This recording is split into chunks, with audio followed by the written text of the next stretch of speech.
Hello guys, ഞാൻ ചക്ക അട ഉണ്ടാക്കാൻ പോവാണ്. ഫ്രഷായിട്ട് കഴുകി എല്ലാം പഴുത്ത ചക്കപ്പഴം എടുത്ത് മിക്സിയുടെ ജാറിലേക്കിട്ട്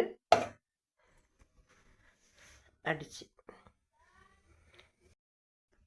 നമുക്കിന്നൊരു നല്ല ചക്ക ഹൽവ ഉണ്ടാക്കാം. ചക്കപ്പഴം മിക്സിയിലിട്ട് അടിച്ച് പൾപ്പാക്കിയിട്ട് ഞാനിങ്ങനെ വരട്ടുവാണ്. വെള്ളം പറ്റി കഴിയുമ്പോൾ നമുക്ക് ശർക്കരപ്പാനി ഒഴിച്ച് കൊടുക്കാം.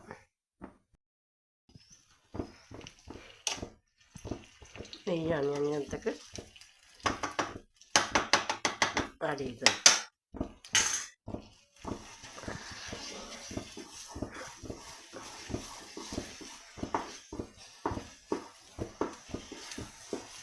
ഇങ്ങനെ ആയി വിട്ട്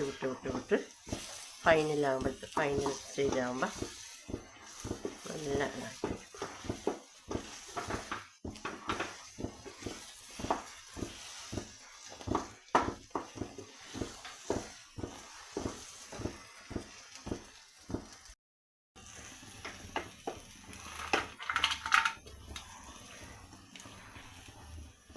കുറച്ച് കിസ്മിസ് ഇട്ട്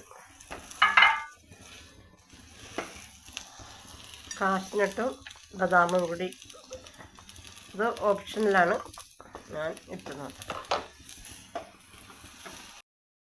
ഫൈനലി തണുത്ത് കഴിയുമ്പോൾ നമുക്ക്